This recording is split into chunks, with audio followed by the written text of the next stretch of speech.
We want to thank you for being here. We recognize the commitment that you're taking to pursue excellence. You're just one step closer to achieving success.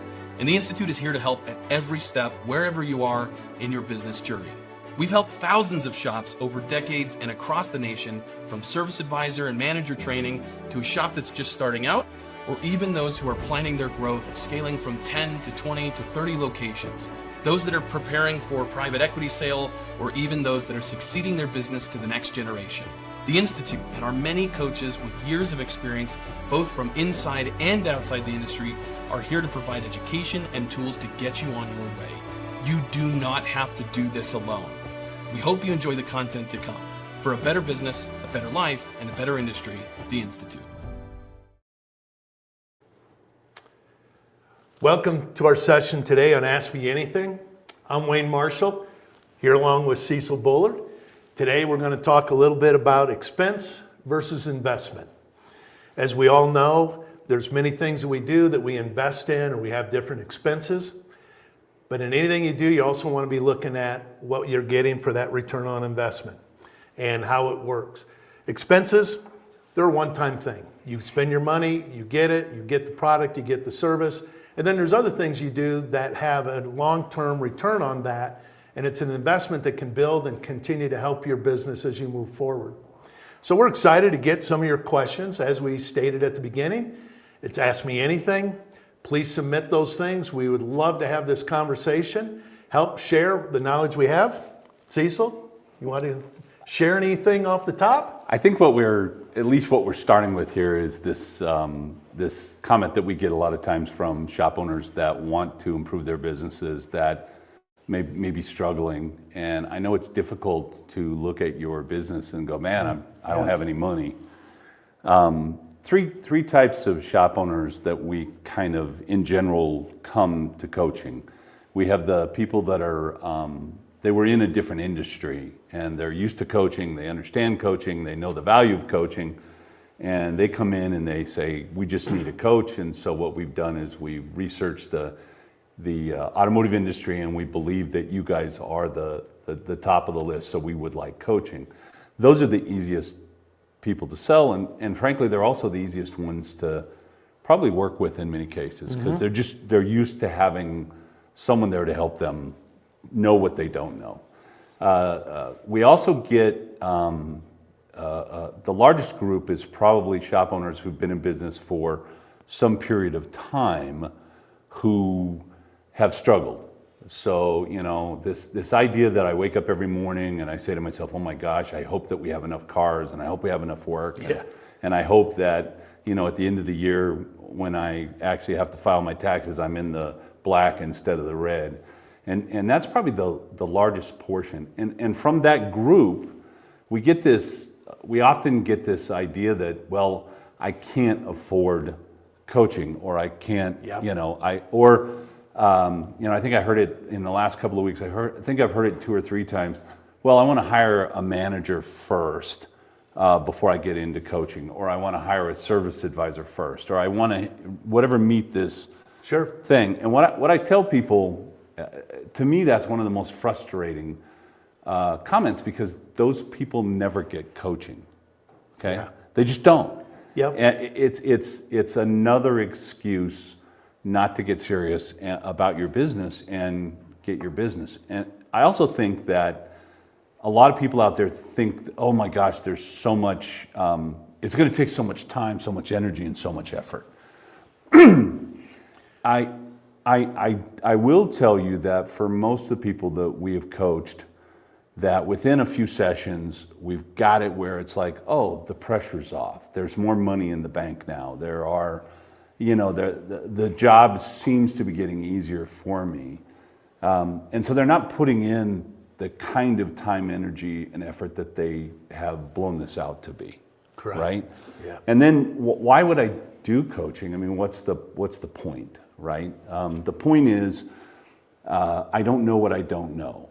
So I was telling Wayne here earlier, I worked for my dad. He had a shop, and he would not support financially classes, coaching, anything. He just thought, we'll figure it out.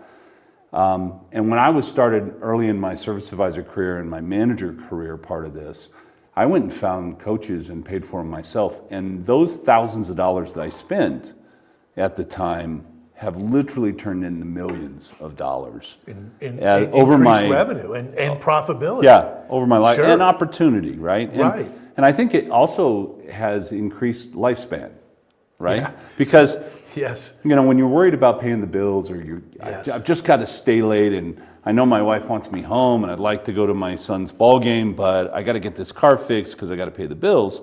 That's the stress of all of that, I think leads to early death, or if not death, at least so much time and energy is spent on that frustration that could be spent in other places in your life. So, I see we got a question that's been submitted from Yvette. Thank you. I know we've talked about some of this. I know you're going to have a little more insight than I. But one of the things that I would ask that you expand on, I guess, when it comes to guaranteed pay, it really comes down to what kind of a tech is it. A C tech, we know, is not going to be as efficient as a B or an A. So when you talk about guarantee, it could depend on what level of a tech and his skills and the abilities. So expand a little bit on that, if you would, Cecil. So Yvette, thanks for the question. Yes, there are multiple different ways that people have been paid in the automotive industry. Right now, the two main ways are flat rate, meaning, I do an hour's worth of work, I get an hour's worth of pay. Right.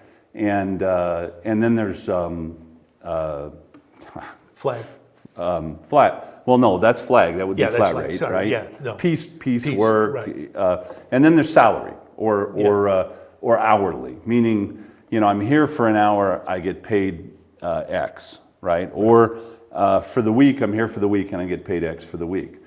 I don't believe that either one are the best, frankly. I think flat rate puts the risk. And she's asking specifically an Yeah, ATEC. she's got an I see. ATEC. Yeah. So, and an ATEC, I would still build the same kind of pay plan for an ATEC that I would for a CTEC.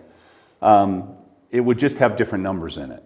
So, we want to take about 60% of the pay. What we need to understand is, what can I afford to pay that tech? And if you've done coaching and classes and sat through financial stuff, you know that I can afford to pay 20% of sales to my technicians, or I can afford to pay about 36 to 38% of my effective labor rate to my technician. correct. Okay, and so once we know that, I have an effective labor rate of $150 an hour, and I can afford to pay, let's say, 40%.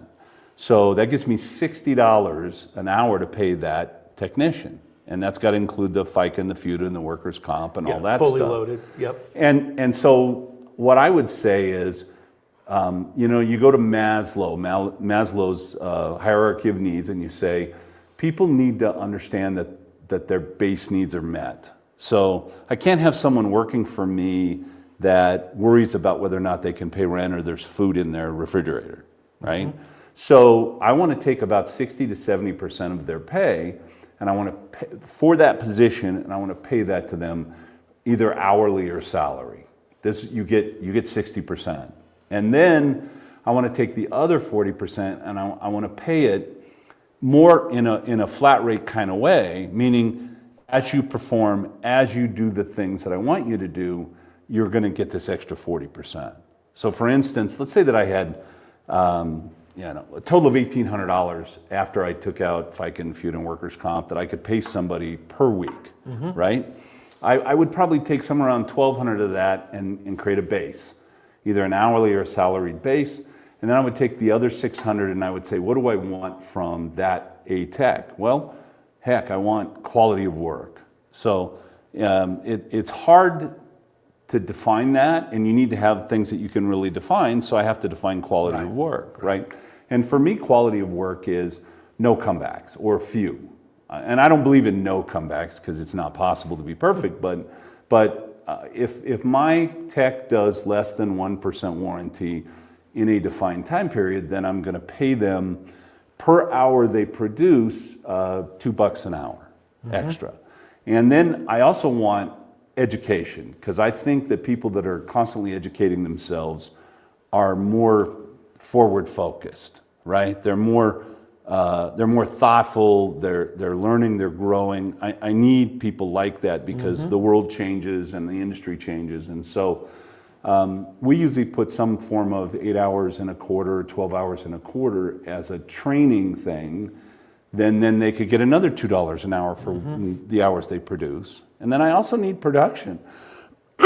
So if I have a tech in a bay, that bay can produce 50,000 a month, and probably should.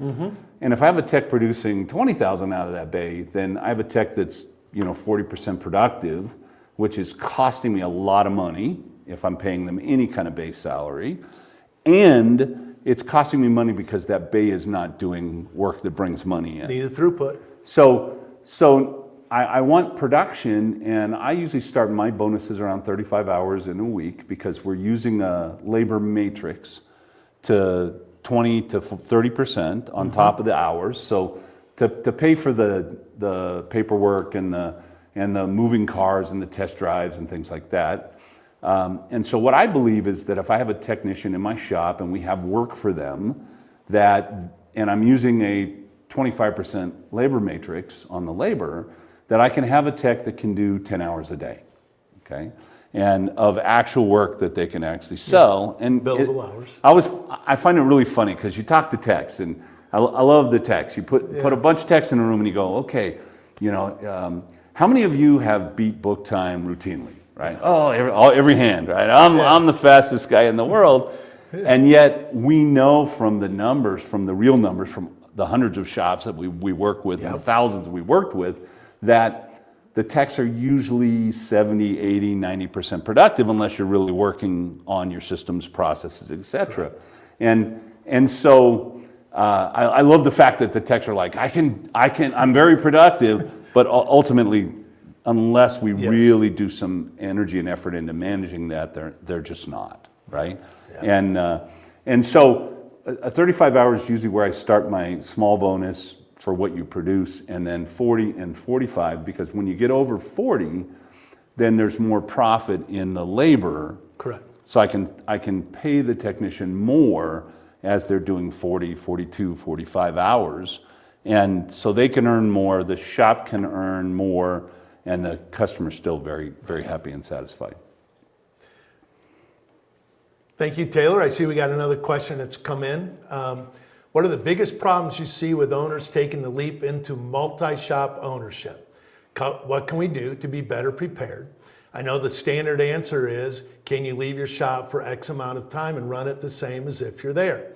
Is a standard answer I hear. What are more specific issues you guys have seen? I'll start this one. As you look at what it takes, it starts with having good processes and good procedures. And if you got everything well organized so that when you get to a second, third, or a multi-shop location, it's easy to take what you're doing at the first shop, apply it to the second, make sure you have the systems, processes in place so that everybody knows and understands. And if you got the good things there that people can see and understand of what to execute and what the bar of expectation is, it makes everything else go very simple and very easy. And we all know, and I always use, when I talk to someone about this and we start talking about what's next, I start off with the very simple thing. We know that nothing happens in a shop until that phone rings or someone drives into the lot and you have an appointment, and the first thing you're going to do is you're going to talk to them, ask them what the problem is, and you're going to start the inspection process. And if you've got something that's well done and well organized, that between your service writer knows what questions to ask, that gives the right information to the tech so the tech can do the right diagnostic that needs to be done, to give the right suggestions that comes back to the service writer, who then knows how to put together a good estimate and how to then present that estimate to the customer, that at the end of the day gives conversion into an accepted work. And you always find delayed maintenance or other things that turns into additional work. If we can get those things done, that everything starts well and smooth, and you've got a good model in shop one, it makes it real easy to go to shop 2, shop 3, and beyond. Now, it also gets very important, do we got the right people in the right place on the bus? Everybody's heard about the different scenarios of, and that's where you got to sit here and start asking the question that they understand what's being asked of them and how to execute and execute at a high level with consistency. But that all comes back to training and coming up with all the right things. When I talk about people who are going in this direction and they're adding people and they're trying to make sure everything's well, I says, you know, it's really a pretty simple thing. There's only 3 things that can happen when you're managing people and as you're going through the process. If something goes wrong, first thing, do we have the right processes and procedures in place? And if we say, oh, we don't, we missed this, so let's update, fine tune, fix, and then retrain. But if you answer the first question that, no, we had all the right things. Well, then the second question is, do we have the right training? Do everybody understand what needs to be done? Oh, we didn't. Tom didn't know enough. We need to refresh him. We need to go back through it. But if you say yes again, well, no, we had the right procedure. We did all the right training. The only thing you have left is the person. Do we have the right person in the right position? And sometimes, as hard as it is, as you start to scale, you start to say, maybe I don't have the right person that can take us to the next level. So the best advice I give is around these type of things, start at the very fundamental things. Do we even have the right intakes? Can we even just get the car in and get it going? That we can replicate this process over and over as we look at multiples. I think it's also, you really have to talk about team, because that's really what it is, right? Do I have a team of people that can carry out the job and get the job done efficiently and profitably and in a timely way, right? Correct. And do I have individuals that can do their job and know how to do their job? And I think most shops that like, I'm gonna go get a second location. I've seen this happen so many times. They have good people here, but they're doing everything based on, I'm the owner and I'm telling people what to do and I'm managing. I'll mention Lucas Underwood. You know, Lucas has struggled a bit because when he's at the shop, he knows everything intuitively, right? Mm-hmm. So he can look at what's going on and make the adjustments in the shop for a much more productive, much more profitable business. The problem is that Lucas can't be in 2 locations at once, right? And that's correct. The same thing with every owner. So have I taught my people what their job is and then how to do their job efficiently, productively, and profitably? And if I have those people, it also doesn't mean that I'm going to have those people at the next place, right?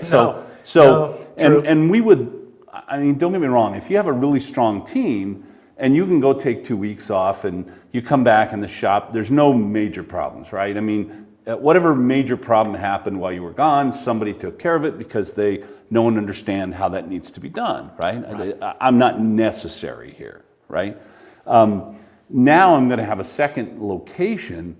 I don't want to take all the good people from there and move to the second location because I'm going to struggle in my first location, right? So I'm building a team of people that know and understand their job and the job of the business, how it all fits together. And if I do that well, and as a coach, you know, or a consultant or whatever you want to call me, trainer, I'd love to see a nice process manual, right? All formed out, because I'd like to know that the job is well defined, because I've got to take that and try to recreate that over here. And I've got whatever's here, right?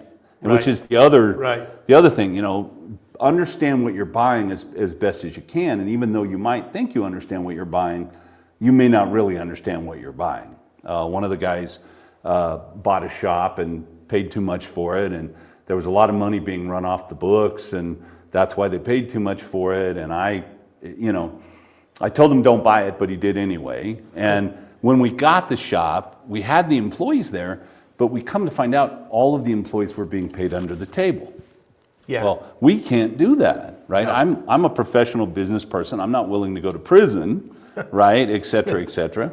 So I can't do that. How do you go to employees and say, I have to start taking taxes and FICA and FUTA and workers' comp and other stuff out of your pay and have them be happy, right? So all of a sudden, we've pretty much lost, and now we're building a whole new team, which is probably a good thing, but do I have the energy, the effort, the money, the bandwidth to do that? And if I have a team here that really knows and understands their job, then I can go here and spend time building this team. Yeah. But if I have two teams that don't really know and understand their job, or people on those teams that don't know and understand their job, it's going to be much more difficult. And I will tell you, and I think anybody that's got multiple shops, and we have lots of clients that have multiple shops. I think the largest we have right now is 26 or 28 shops.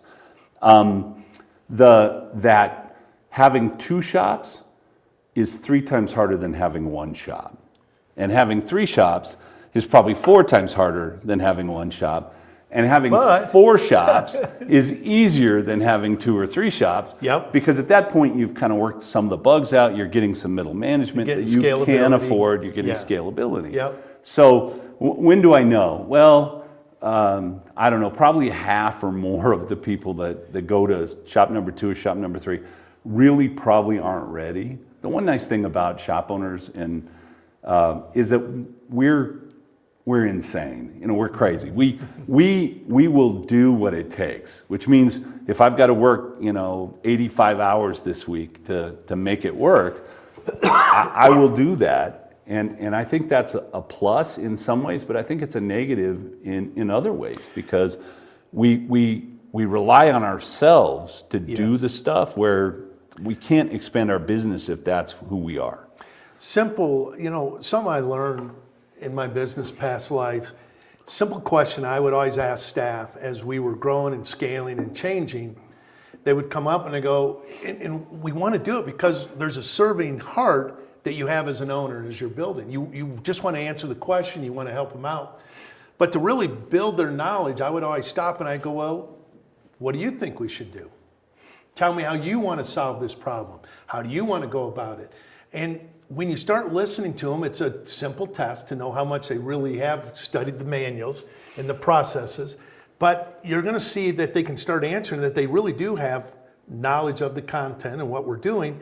But the second is that it's an opportunity to give them affirmation and saying, perfect, that's exactly what I would have done too. And then they go away, and pretty soon some of those questions that were taking up a lot of your time, and the question, as it said earlier, about being out of the office and can I leave, can I not?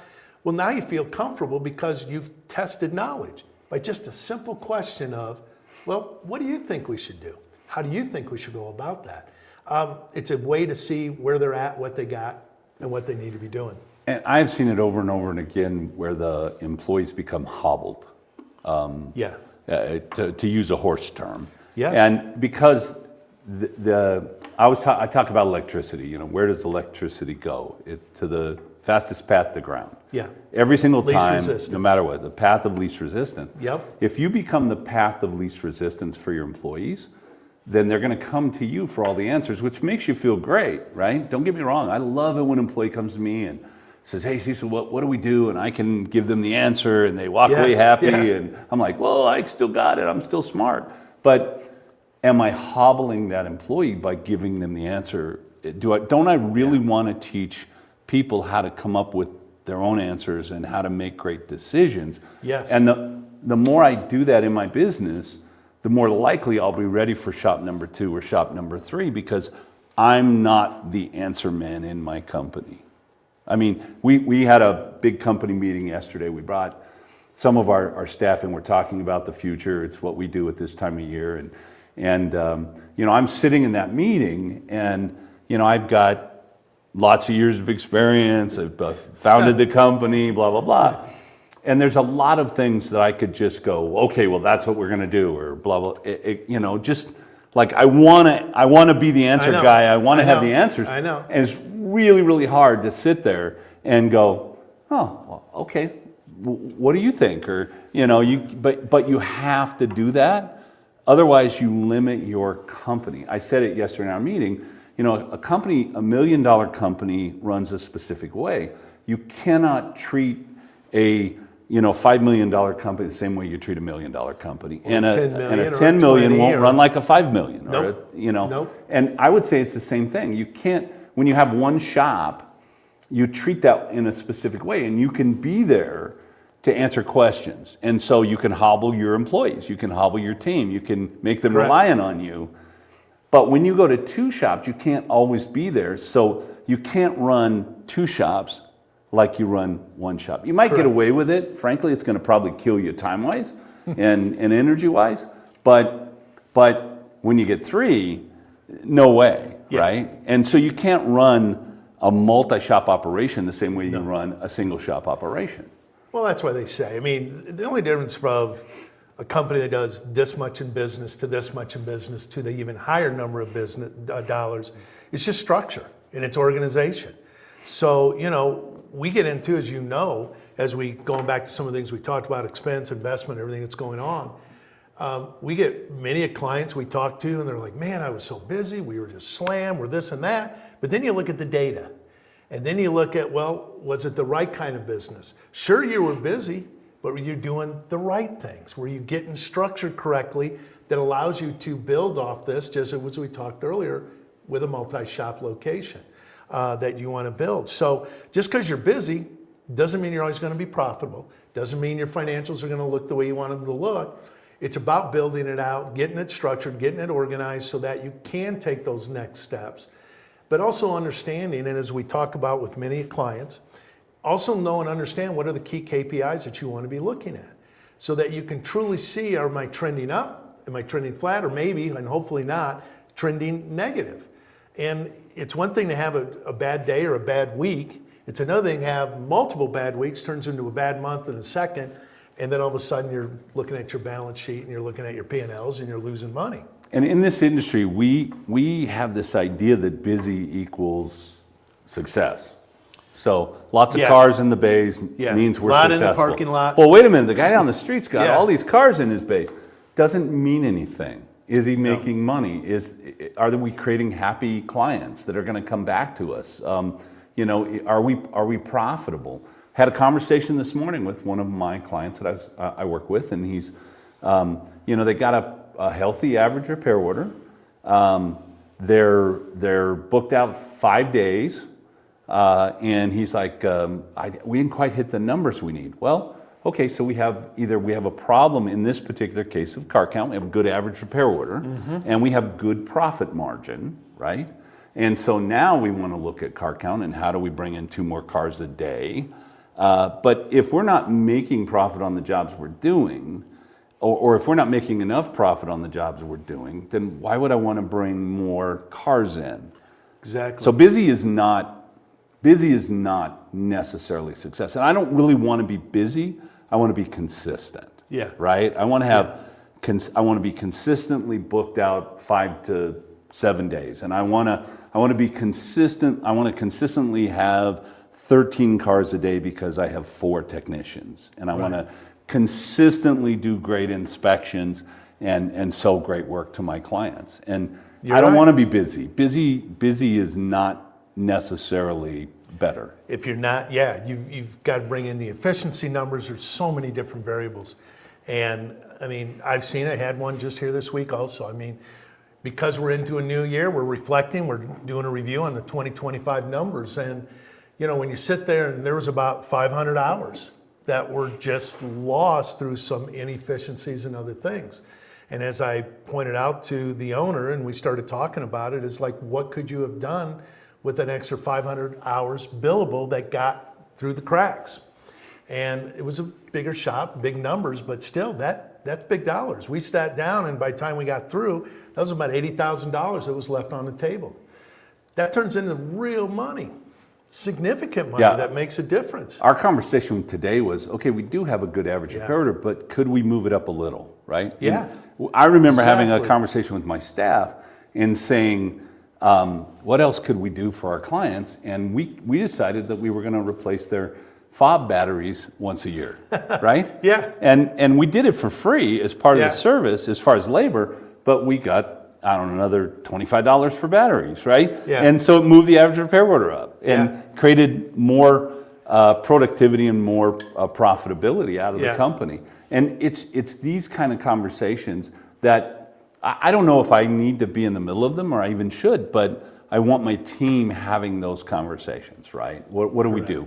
And also, I have a client that yesterday I was dealing with, and he's like, "Oh my gosh, they did 260,000 when we started with us, probably about 130, so we more than doubled."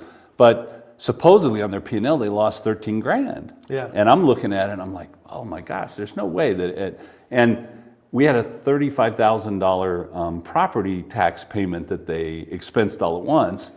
Got it. And Yeah. so, I'm looking through understand your numbers, because he's paranoid. He's like, oh my gosh. And no, dude, this was your property tax bill, right?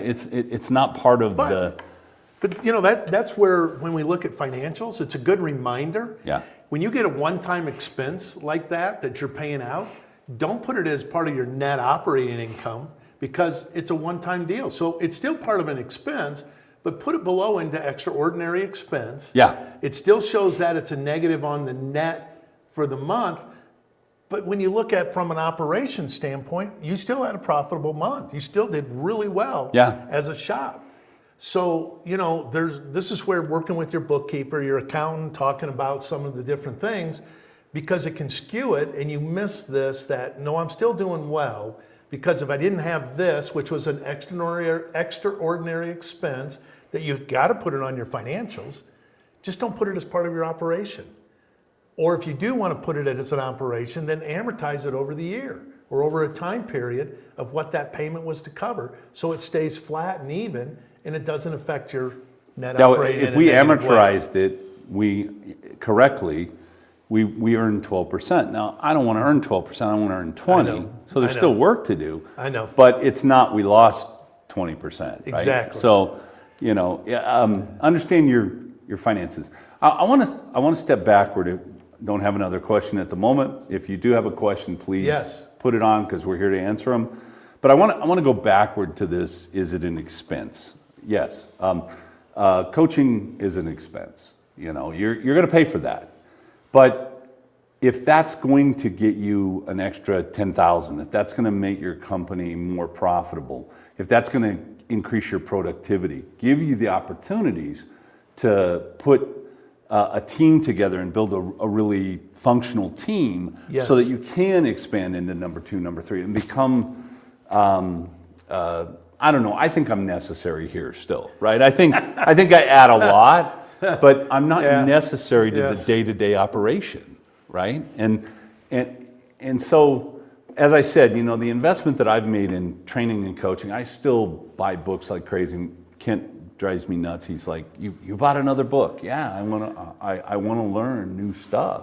That has it's worth millions. It's been worth millions, and it's been worth being able to spend time and do great things with my family and for my family. Right. That I don't know that I could have done that if I had done business the way my father had done business. When I talk to shop owners and we talk about, do I do this? Do I invest in that?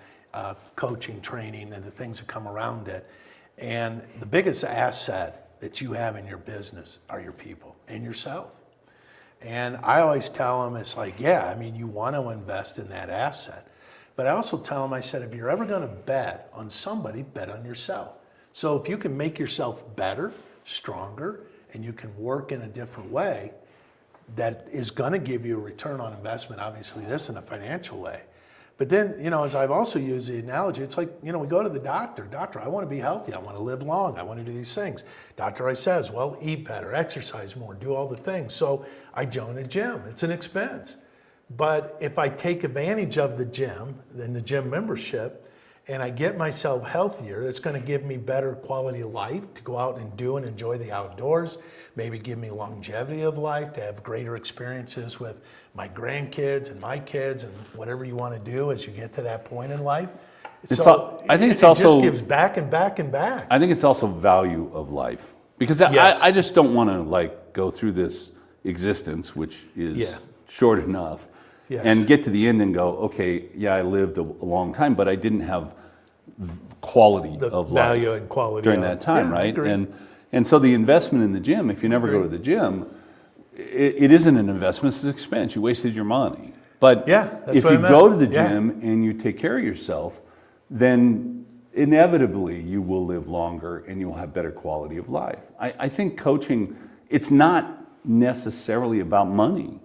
I mean, we have the third type of people that we have come to us. They got plenty of money. Their shop is profitable, but they don't have any time, or they don't have the quality of life they want, or they have a child that is going to come take over the business that they want to have quality of life.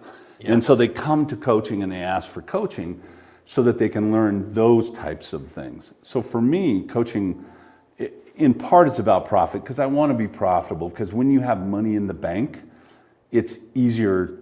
You can take more risk, you can do more things, you're more at peace, etc. But also, for me, it's as much about quality of life and being able to say, I got a wild hair up my fanny and went to Vegas last week. I had a couple of days and not much to do, and I was like, I'm going to go hang out in Vegas. It's warmer, and being able to do that and know that everything else is going to happen the way that it's supposed to happen. I think for me, it's invaluable, right? And I think I'm going to live a lot longer because of it. Yeah. E-Myth, great book. You read a lot of books. Yeah, the E-Myth is in my top 10. There's another book I'm currently reading, something hospitality, unbelievable. Unexpected. Isn't it Unexpected Hospitality? No, that's not it. It's not. But I know the book you're talking about, and I apologize to the people out there, but I can't think of it either. There's probably, in my there's a top 10 for me, and the E-Myth is everything about system, process, running the business, understanding it. I don't know that we in the automotive industry have a really good financial book for our business, because we need to look at our business financially a little different than the hairdresser down the street or the grocery store. And I'm not sure there's that great book, but there's a lot of good financial books out there to be had that will help you understand that. Or, there's some great coaches and coaching companies that can help you with that. We, and this has been probably 10 years ago, I read this book, and it might even be older than this, but it's just simply, the title is Finish. And the reason I like this book, and I still reference it still to this day, is we as people, especially at the beginning of the new year, everybody starts off with New Year's resolutions. So, okay, this year I'm going to get in shape. I'm going to eat better. I'm going to do this, whatever it is. We have it for our businesses. We have it for our personal lives, so on and so forth. But the thing about when you start looking about finish, it's about, as you set goals, how do you get to the end? And how do you finish? And one of the things that it brought up, and I thought it was because using exercise and getting in shape is an easy one. It's like, okay, I'm going to run. And I'm going to go out, I'm going to run, I'm going to get in better shape, I'm going to do this. But the question we never ask ourselves, do I even like running? Yeah, or what's the end, what's the end result for me, right? Is it just about running, or? So for me, I can tell you, I hate running. And I used to do it when I was younger, but it would drop off because I hate running. It wasn't, some people love to go out and jog, they love to run. It's their therapy. Me, it wasn't. It was a job, it was a chore. So, how do you think I finished? I didn't. I dropped off, I didn't complete, my goals went off to the side. And it's a good book that just starts to really work through is that if I want to be this and this and this, do I even like reading business books, as an example? Some people just, like Cecil, devour and just love getting them. I like it too, but I know other people I've talked to who's like, I don't want to read all those books. So how else do I do it? Maybe it's a podcast, maybe it's whatever it is. If there's a place you want to go, decide what fits you first, than forcing you to do something you don't enjoy, because you'll never finish the goal. Mark Buckingham has a book out. It's Now Consider Your Strengths, I think is the title. It talks about kind of educational theory in a way. Mm-hmm. In the past, if you were really good at math but you were terrible at English, they wanted to spend a lot of time with you in English, right? Yes. And this book really kind of says, if you're really good at certain things, then those are the things you should be doing, and you should be finding people Yes. and surrounding yourself with other people in your life or in your company that are good at the things that you're not good at. And makes a great team. yeah, and we certainly have a lot of that here. Which, by the way, UC personalities make us depersonalize a little nuts. But that is, I think it's important to say, you know, these are the not only are these this is the result I want, but these are the different ways that I could get there, and these are the ways that I'm going to enjoy getting there, right? And you know, there's always going to be some pain involved. If you've got to lose weight, there's going to be some pain involved. You're not going to probably eat as much. You're going to exercise a little more. You're going to change some of your habits. You know, you want to be more successful in your business, there's going to be a little pain involved. You're going to have to learn some things that you currently don't know, and that can Adapt a little. That can Depends. be painful. It can So, but yeah, I think it's a fantastic book, and I think, you know, the E-Myth, obviously, it's in my top 10. I'm not sure that Now Consider Your Strengths would be in my top 10, but it might be in my top 50. Understanding what you do well, and then doing it well, and bringing other people in for the things that you don't do well, that's a hell of an investment. It is. But, you know, we both play sports, and grew up on those things, and it was in team scenarios, and there was roles I could fill very well on the football field or basketball court. If coach asked me to go guard the 7-foot center, I'd give it my best, but my odds of success went way down. So it's also in those scenarios of understanding your team, put them in the best position of success. That's why I like to talk about sports analogies when I talk to customers and clients. So yeah, you get it on the team. I think sometimes you got to guard the 7-foot center. I mean, you know, because that's it. You're it, right? Yeah. And I did Sometimes you that, do. and it wasn't as successful, but we got through the game. You know. I always love telling the story that when I played football growing up, I'd go up against a guy across the line. He was bigger, stronger, but at least he knew I was there because I was going to just beat on him as much as I could. So I'll let you read this. Bill one. Murphy, thank you for the question. Bill, do you recommend first training on profitable services, i.e. alignments, breaks, after giving them the knowledge, putting a spiff together to increase Bay and Tech profitability, as long as you have the right tools to perform those services with the most productive ways? Alignment machines can complete a 20-minute alignment compared to a machine that takes 40 to 50 minutes to complete. Invest in your equipment that will deliver them the best ROI. I would tell you that I think our thought process in this particular area is flawed. I need to make everything in my shop profitable. So I understand that I might have a guy that's really great on alignments who can do a 20-minute alignment and we can charge $170 for or whatever. And our gross profit on that is going to be pretty good. But I think if you start looking at gross profit on jobs, you're going to find that your alignment jobs are not necessarily the most profitable jobs that you're doing. I'm not saying they're not profitable, and that's not the point I'm making. I love the comment that I get now, well, you know, our least profitable jobs are diagnostics. Whoa, wait a minute. You know, I'm using my most expensive guy and my most expensive equipment, and I'm the guy I'm going to pay the most money, and yet we're not profitable on that job because we're not estimating it properly, we're not accounting for the time properly, etc. And why not? Why are we not profitable as profitable when we do diagnostics as when we do alignments? It's a management function. It's not. Right. It's not. Well, the customer refuses to pay for diag. I mean, we have lots of shops that earn, you know, just as much money on diagnostics as they do on alignments, and more, frankly.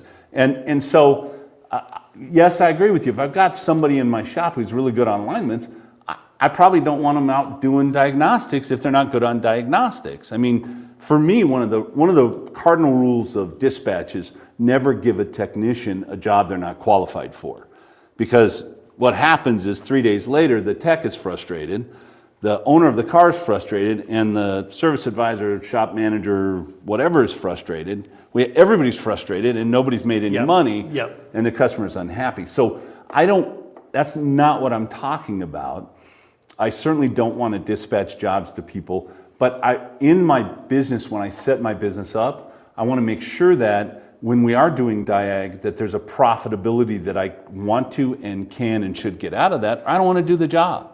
Correct. If it's not going to be profitable, then go do it somewhere else. I have to make every job in my business be profitable. And we know that some jobs are going to be more profitable. There's going to be more gross profit per hour in certain jobs than there are others. I mean, throw a set of tires on in 35 minutes, and you may make $400 or $500 and do a brake job in 35 minutes, and you might make $200, depending on how you're estimating, etc. And it is a blend. That's the other factor here. I've got to take care of my client because I'm fearful, right? I'm very fearful. My whole life I've been fearful that somebody will try somebody else and they'll go, well, I like him more than I like Cecil, right? Or they treated me better over here. I feel better. It's closer to my house, whatever.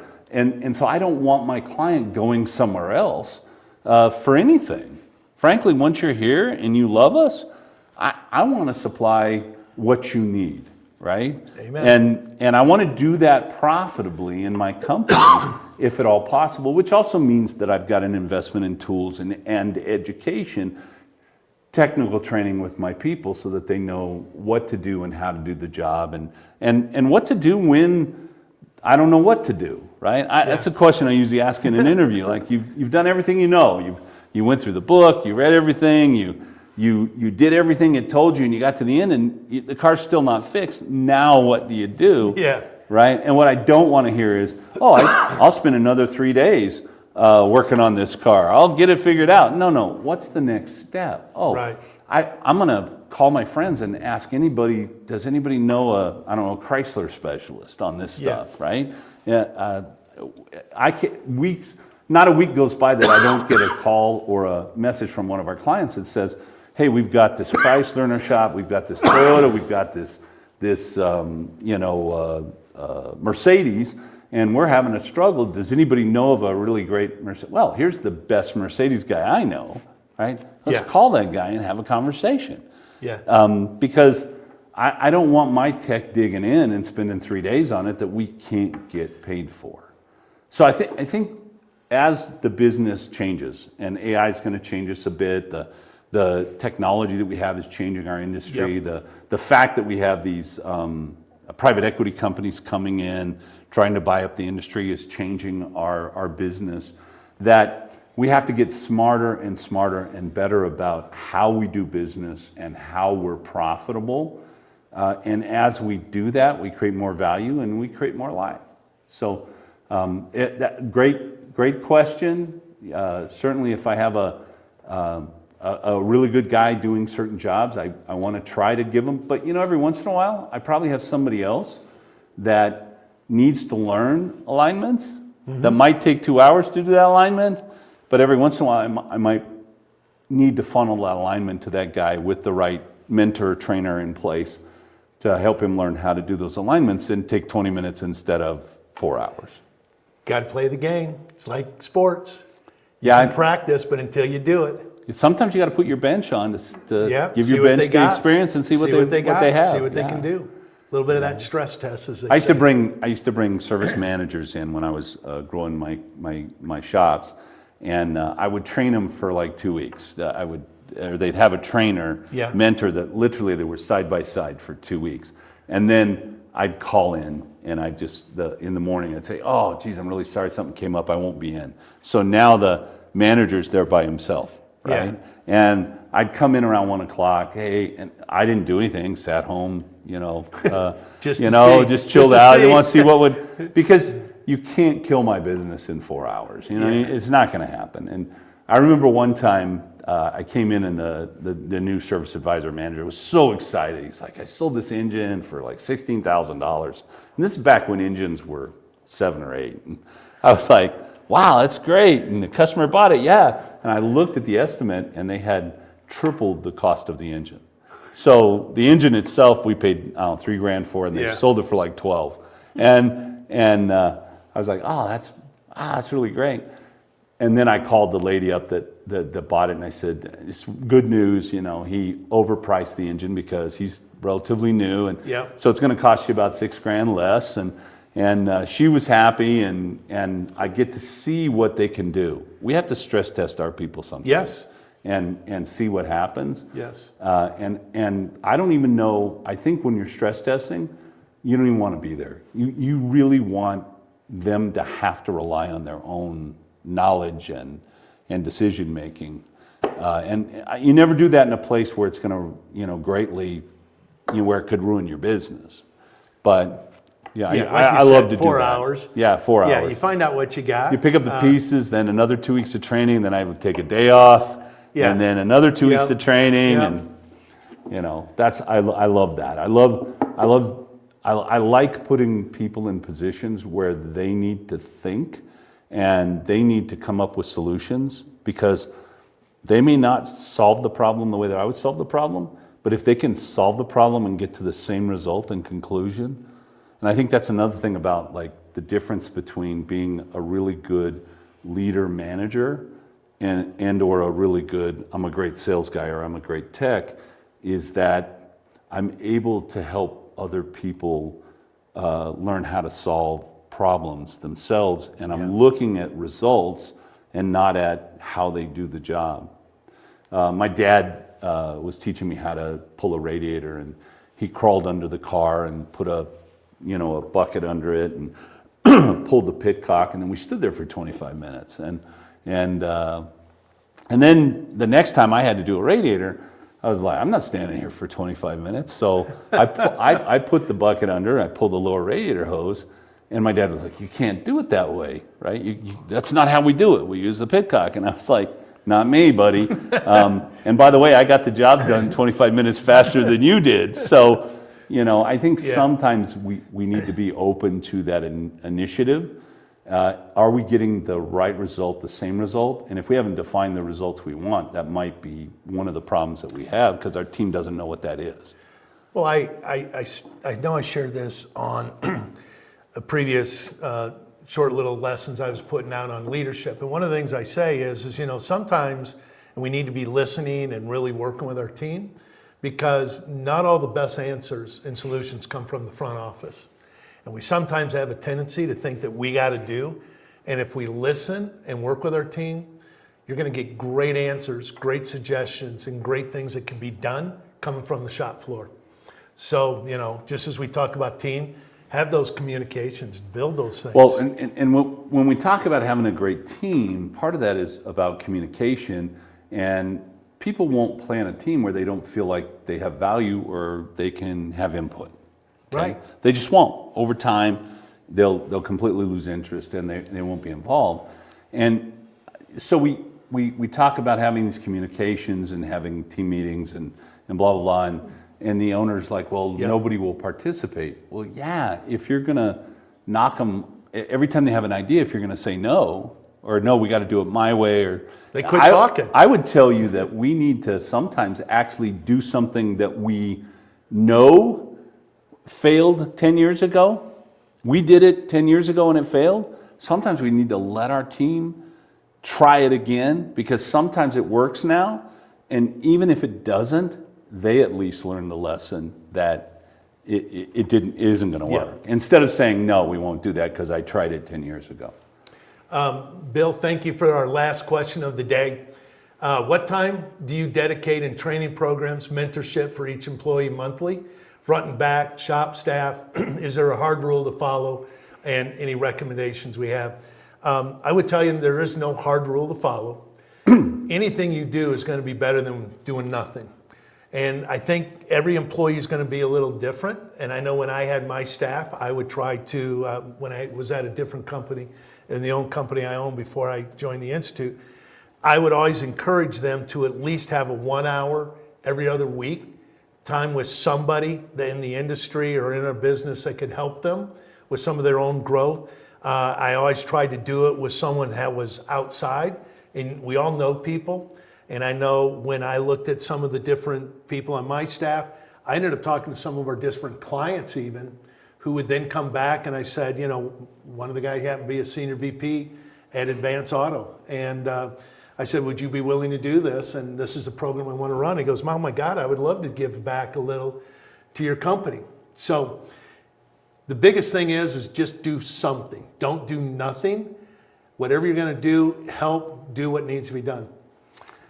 I think too, as part of the way that we pay technicians and or service advisors, literally anybody in the company, part of that is we're trying to incentivize education, training, and knowledge building, right? Right. And so in most of the pay plans that I would put together for shops, the technicians will have an 8 to 12 hour a quarter training, meaning they're probably sitting in 8 to 12 hours worth of training in any given quarter. Give them 48 hours a year, a good week's worth of really good training, and keeps them knowledgeable and growing, and et cetera.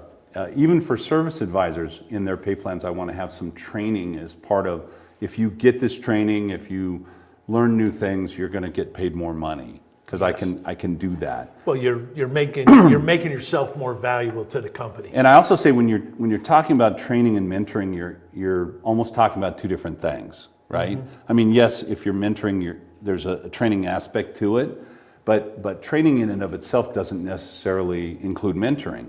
So if I hired a brand new ATEC that's 55 years old and been in the industry for 30 years, they're still going to come in my company and have a mentor for a minimum of 30 days. Someone that they can go to ask questions, someone's going to show them, where the bathroom is, where's the toilet paper if it's yes. not in the bathroom, yes. How do you clock in and out, just yes. the thing. Oh, that's a machine I've never used. Can you show me how to use that machine? I want to have someone that's their go-to. And I used part of the pay that I would pay the employee, so I didn't pay them quite as much as I would until they were done with mentoring. So I always withheld $2 to $4 of their initial pay per hour and said, when you sign off on these things, as sign off, right? Yeah. With your mentor, the two of you signed it off, then that money is currently going to the mentor.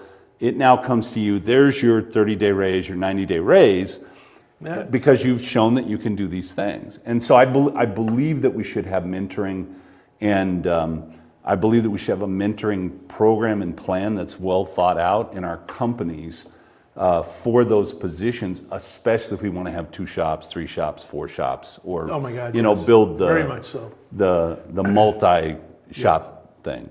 So, guys, we want to thank and girls, sorry, folks, we want to thank you for joining us today. For Ask Us Anything. Look forward to seeing you again in the near future. Keep the questions coming. As you saw, if you've got something that we didn't address or you think of something after the fact, go ahead and email us at info@wearetheinstitute.com. We'd be happy to follow up, share anything we can that can help and make this a better industry as we tell everybody we want to do. Thank you. Thank you for your time.